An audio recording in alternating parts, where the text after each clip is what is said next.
I'm Bia, and this is Cardiac Ready for Teens. For those of you who don't know, Cardiac Ready for Teens is a place where teens come together with other teens to learn about spiritist topics in a way that makes more sense to us, that we can put into our own perspective instead of just reading books or listening to lectures. For more than 20 weeks now, we've been reading through the Spirits book together, the Spirits book by Allan Kardec, and week by week we go through page by page, question by question, and we go through the questions and the answers and put them in our own points of views, and we put them into how we would be able to see them in our daily lives, or how the information makes more sense to us. Last week we started discussing about the soul after death. So not when the soul, the spirit, is incarnated like on earth, but after death in the spirit world. So we started talking about that last week, and we also got into the topic of the separation of the soul from the body. And we didn't finish that section, so that's what we'll start by doing today, going right to question 156. If you guys do miss a previous show, I highly suggest that you go back and listen to it, because like today, how we're continuing on, it makes more sense if you know what happened before than just jumping right into this one. So let's get right to it. Question 156. Can the definitive separation between soul and body occur before the complete cessation of organic life? And the spirits answered, sometimes, in the death throes, the soul has already left the body, which has nothing left in it except organic life. The individual no longer has any self-awareness, and yet a faint breath of life still remains. The body is a machine that keeps going by the heart, and it continues to live as long as the heart circulates blood in the veins, and for that it does not need a soul. So here the question was asking that, can the separation between the soul and the body happen before the body really dies? So before your heart completely stops, can your soul have already left? Can they already have separated? And they're saying that sometimes, not always, but sometimes this is possible, because the heart is what keeps our body beating. It's like we're just an organ. It's just an organ. So the body keeps the heart beating. So it'll look like there's life. There's organic life, but the body isn't self-aware anymore. They don't have any knowledge. They may have organic life. They may have a little bit of life still in them, but not thinking, not with personality. They're not self-aware at all. Question 157. At the moment of death, does the soul sometimes experience a yearning or an ecstasy entailing a foreglimpse of the world it is about to re-enter? The spirits answered, the soul often feels that the bonds holding it to the body are loosening, and consequently it employs all its efforts to sever them entirely. Already partially released from matter, it beholds the future unfolding before it, and enjoys the spirit state beforehand. So here the question is that, while at the moment of death, when the separation of the soul and the body is officially going to happen, is the soul kind of reaching out, kind of wanting to go back to the spirit world, or does it have like a glimpse of the spirit world? Is it getting ready to re-enter? And then it says, the spirit said that once the soul feels that these bonds are loosening, like we said before, how there's a whole bunch of little knots and the spirit is kind of untying them, once they realize that these bonds is loosening and it's really their time to go, then they usually try and untie the knots even faster. They try and completely sever, to completely like cut the knots so they can detach themselves. And since they're already a little bit released from matter, they start seeing glimpses of the spirit world and what is coming for them after. So for those who don't have this knowledge now, they can try and know at that moment that that life is still going to go on, just not in that physical body. Question 158. Can the example of the caterpillar, which begins by crawling on the ground, then shuts itself up in a cocoon in apparent death to be reborn into a brilliant existence, provide us with the idea of terrestrial life, which is followed by the grave and then a new existence? And the spirit said, "A pale idea. The image is good, but you must not take it literally. You are always prone to do so." So they're saying here so the question was saying how if we look at the spirit like a caterpillar. So first the caterpillar crawls, then it's in a cocoon, and then it stays in that cocoon for a while, and then it's back into matter. It's back into the world. It's a butterfly. It's like reborn. So we're saying first the spirit is on earth. You're living your life. And then when you die, it's like you're going in the cocoon. And then after a while, you come out of the cocoon. You're in the spirit world. And they said that while it's an okay image to look at, we shouldn't look at that because we're not going to, like they said, like we just sit there in the grave. There's not that time period isn't that long of staying in a cocoon. So they're saying that it's not a really great way to look at it and take it literally because that's not exactly the cycle that happens. Question 159. What sensation does the soul experience at the moment it realizes that it is in the spirit world? The spirit says, "That depends. If it has done evil for the love of it, the spirit is at first ashamed of what it has done. However, it experiences something completely different if it has been morally upright. It feels relieved of a great weight and does not fear the most scrutinizing glance." So here what they're saying is what do the spirits feel when they realize they're in the spirit worlds, when they're back there, when they see that they're not actually dead forever, that life continues. So what do they feel? What do they experience? And they said that depends. It depends on the spirit and what you've done. So someone who's done evil, especially not just a mistake, you did evil because you really wanted to, those spirits, when they realize that it wasn't just this life like they thought and they realize all the bad things, they'll feel very ashamed of themselves. But other spirits who have done right, they'll feel relieved and they'll feel like they did good and they'll be happy with what they accomplished. Question 160. Does the spirit immediately meet those whom it knew on earth and who died before it? The spirits answered, "Yes, depending on the affection they had for one another. They most always come to receive it as it strives to return to the spirit world, and they may even help free it from bonds of matter. It also sees many whom it has lost during its sojourn on earth. Additionally, it sees those who are in the errant state and goes to visit those who are still incarnated." So the question here is asking that is a spirit going to meet those people when a loved one passed away and we say, "Oh, we'll see you in a bit. It's not bye." So will they immediately see those who we knew? Will we see those who died before us that we were close to? And the spirits answered that yes, we will, depending on the affection that we have. If it was just someone that we didn't really know well and we just knew of each other but we weren't really close, maybe we won't see each other right away because there's not a great connection. But if it was someone really dear to us, we will most likely see them pretty soon, and they'll help us come out of being very materialistic and help us adjust to being in a new world. Question 161. In violent or accidental death, when the organs are not yet deliberated by age or disease, does the separation of the soul and the cessation of life occur simultaneously? The spirits answered, "Usually so. In any case, however, the instant that separates them is very short."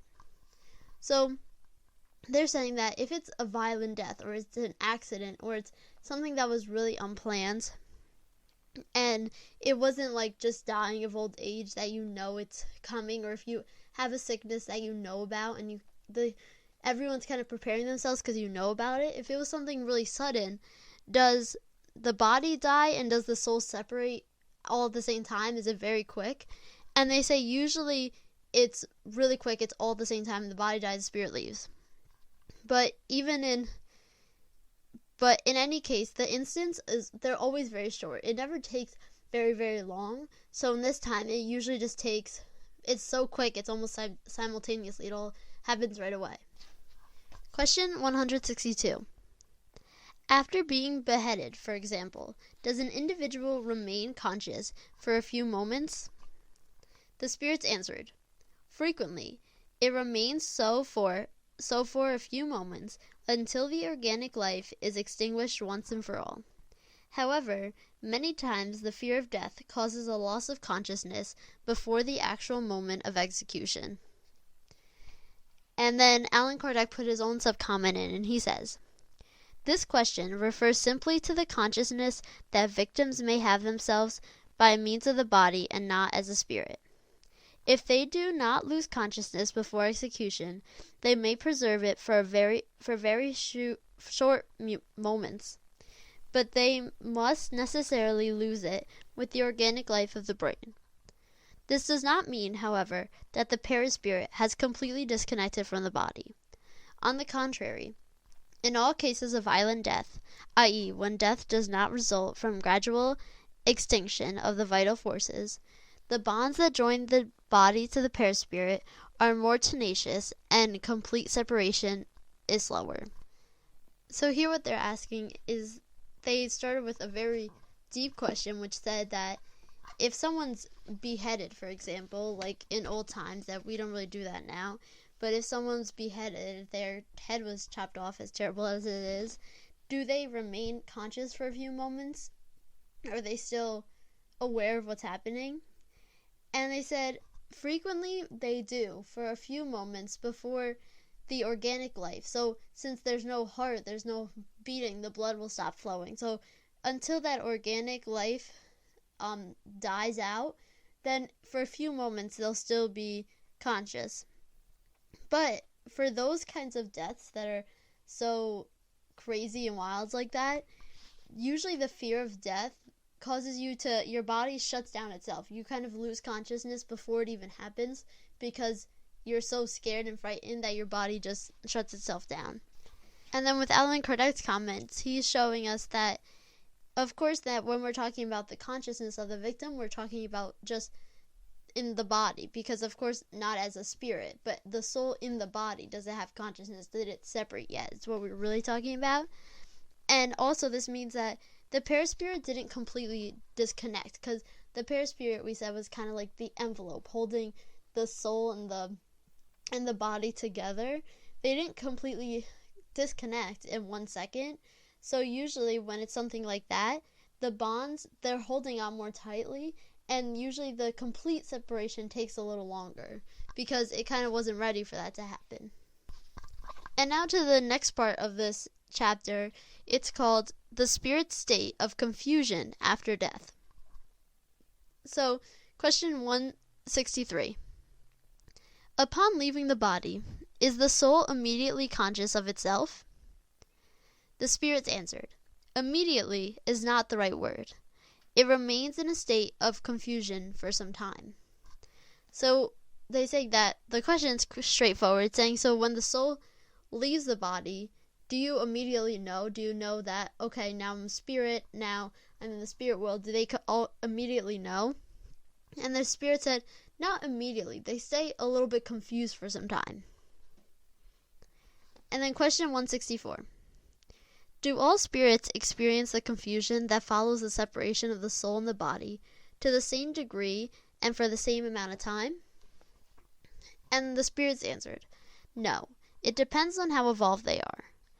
Those who are already purified are almost immediately self-aware because of their detachment from matter during corporeal life. However, carnal individuals with impure conscience retains the impression of matter much longer. So, this state of confusion, it's at different lengths for different spirits. So if you're more evolved, you aren't as confused because you know you're less attached to matter. So you already have a higher evolvement in your thinking and your morals and your intelligence. So you know that this isn't the end. So you weren't very attached to material things, so it's easier to get away from it and to open your minds more and not be confused. But those who were more ignorant and who were very attached to material things, they stay confused for longer because they don't understand. They don't have this comprehension. They don't have this knowledge that life is going to keep going, and they're kind of confused on what's happening. And since they don't have this prior knowledge, they're going to stay confused for a little while longer than if you were a little more evolved. Question 165. Does an understanding of spiritism have any influence on the shorter or longer duration of this confusion?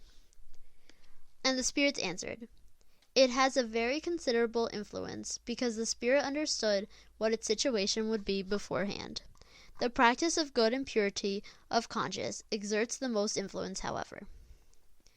And then Allan Kardec put his own comment, and he says, at the moment of death, everything appears confused at first. The soul needs some time to recognize itself. It feels dazed, like someone walking out of a deep sleep, who tries to understand the situation. The ludicity of its ideas and memories of its past return as influences of the matter from which it has just freed itself.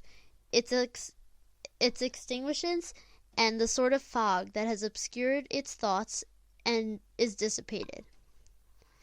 The duration of the state of confusion following death varies greatly. It may last a few hours, several months, or even years. The one who experiences it for the least amount of time are those who have identified themselves with their future state during life, because they immediately understand their position. So he goes on with his explanation for a while, so let's just recap what they've said so far. So they're saying that the question was, does knowing spiritism help this state of confusion? Are you confused less because you know spiritism? And the spirits answer that it does have a very considerable influence because you know beforehand that there's more coming. You know that it's not going to be the end, so you're going to be still confused, but not as much because you have this knowledge that what's going to happen and what it's going to be like for the most part. You know that it's going to continue and you're going to be in the spirit world. So this knowledge, which is great for us that we're studying it already now, this knowledge will help us to not be in that state of confusion for so long. And then when we go on, and then they also said though that being just practicing good and purity of conscience, that's what really helps the most to not be confused, to be good and pure. And then they say, and then Allan Kardec starts his comments, and he says that at the moment of death, everything appears to be confusing, because even for those who are involved, it's going to take you a little bit, because you need to get out of one mentality and into the other. So it's like you're in a daze. It's like when you're really sleeping really hard and someone wakes you up, and some people, or if it's a nap and you ask what day it is and you're so lost and confused because you can't understand for a minute because you were just so off in another world sleeping. So it's kind of like that. It's like someone just woke you up and you're like, what day is it? What's happening? Where am I? So everyone feels this little confusion, and you're trying to understand what's happening. And also your memories of the past are returning, and your knowledge is expanding, and you're reflecting back on your life. So there's a lot coming in at once. And also, he said that the duration it's also, again, depending on you, depending on the spirit, on how evolved you are. So sometimes it may last a few hours, sometimes several months. Some people are in it for years because they're so attached to material things that they can't understand what's happening. And then what's really interesting that he said is that those who identify themselves with their future state, so not just spiritism, but just realizing that there's something more after just this physical body's life, then they're more likely to understand quicker because we already are setting that knowledge in ourselves. And then Allan Kardec continues, and he says, this confusion presents particular aspects, depending on the character of the individual, and especially depending on the type of death involved. In violent deaths, like suicide, capital punishment, accident, stroke, mortal wounds, etc., the spirit is surprised and astonished. It does not believe it to be dead.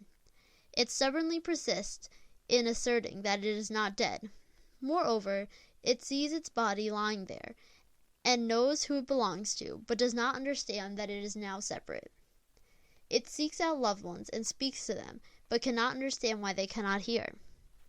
This illusion lasts until separation is complete. Only then does it realize its situation and understand that it is no longer part of the worlds of living. So right here they're saying that some people who go through these very violent, sudden deaths, they are confused. Their spirit is very confused and surprised because they don't believe they're dead, because they didn't have that planned in their head, and they didn't think they were going to die, and now they're dead, and they're just confused on what's happening, and they're just kind of convincing themselves that they're not dead. So they're trying to talk to the loved ones around them, but they're a spirit, and they don't understand why no one's listening to them. But it's like they're looking back at themselves, and they see themselves, and they're not themselves, but they don't understand that. And then he continues, and he says, "This phenomenon is easy to explain. Surprised by its unforeseen death, the spirit is stunned by the sudden change that has taken place. It still believes that death is synonymous with destruction and annihilation, and since it continues to think, see, and hear, it does not consider itself to be dead. This illusion is strengthening by the fact that it finds itself in a body similar to the one it's just left, and it has not yet ascended in either ethereal nature. Instead, it presumes that it is solid and compact like the others, and it is astonished when it is pointed out that the body is not tangible. In this phenomenon, similar to that of some inexperienced somnambulists who do not believe that they are asleep." So here they're saying that this happens because since death took them such by surprise, they weren't ready for it. And since when they're in as a spirit, they hold the same form, they think, okay, I'm still in a body. They think they're still in a human body, so they can still use matter like we do. They think we can still talk and hear. But it's not like that, but it takes them a while because death just took them by surprise. So everything they're seeing around them seems so real, and because there's nothing like a light that comes down to get them or anything that they might have believed to happen when they die, they just won't believe that they're actually dead. And then Allan Kardec continues. "They believe that sleep is synonymous with the suspension of faculties, and since they can see and think freely, they do not perceive that they are sleeping. Even in cases where death has not occurred unexpectedly, some spirits display this peculiarity. However, it is more generalized among those who had not thought of dying despite having been ill. This leads to the curious spectacle of spirits who attend their own funeral as though it was someone else's, and who speak of it as in no way concerns them, until they suddenly comprehend the truth." So some people that, even if they had an illness, or if death didn't really take them by surprise, but sometimes they just can't believe that they're actually dead, and they're saying that here that some spirits even attend their own funeral because they don't get that it's their own. They don't get that it's them that died. They think they're still on this earth with us, but they're not physically. And they're going to keep thinking that until finally the truth hits them, until finally they realize. And that's where we take into play where for some people it takes hours, for some people it takes months, for some people it takes years. Some people go years and years and they're confused and they don't comprehend that they're dead. Their physical body's dead, but that they're just in a spiritual state now. And then he continues and he says, "There is nothing painful about the state of confusion following death for moral individuals. They are calm in their perceptions for those of a peaceful awakening. However, those whose conscience is not pure, it is full of anxiety and anguish. In cases of collective death, it has been observed that all those who were perished at the same time do not always see one another immediately. In the confusion following death, each spirit goes its own way, or concerns itself with those in whom it takes interest. So one thing that they said, that if you're a moral individual, if you did the right things throughout your life, and there's nothing painful about this confusion, you're calm, and it's just a peaceful awakening. You're just seeing more information. You're opening your mind a little bit more. But for those who have had a conscience that's not pure, like they said, they're going to be so stressed and full of anguish, because they're going to be like, oh my goodness, all those things that I did wrong, they're still carrying over. It's like they're going to be hit by a ton of bricks by everything they did wrong, and they're going to feel so anxious. So it depends on the specific spirit. And they also said that in cases of collective deaths, when people all die at one time, like in an accident when a lot of people die at the same time, or a tsunami, or a natural earth, or an earthquake, or something like that, all these people died at the same time. But sometimes the spirits, they don't even see each other. It's not like they see the other spirits and they realize that's something else. They only concern themselves with them, and they're only seeing who they're trying to see. So if they're trying to see a loved one, maybe they'll just see the body of a loved one. They won't see all the other millions of spirits around them. So that's the end of this chapter in the Spirits book, and next week we'll move on to the plurality of existences, and we'll be talking about reincarnation first. But before we leave off today, I'd like to read our daily book of positive quotations for today's date, February 21st. A full life. One ought, every day at least, to hear a little song, read a good poem, see a fine picture, and, if possible, speak a few reasonable words. There are many simple, wonderful experiences readily accessible to us every day. A few minutes listening to a favorite piece of music, reading a favorite book, or writing in a journal can be more pleasurable and fulfilling than activities requiring much more extravagant expenditures of our time and money. I will allow myself a few moments of pleasure and peace today. Maybe I'll visit a museum, or maybe I'll listen to music. Whatever I'll do, I'll make sure I experience it fully. I'm Bia, and this is Cardiac Radio for Teens. Thank you all for listening. This has been Cardiac Radio for Teens. Thank you all for listening.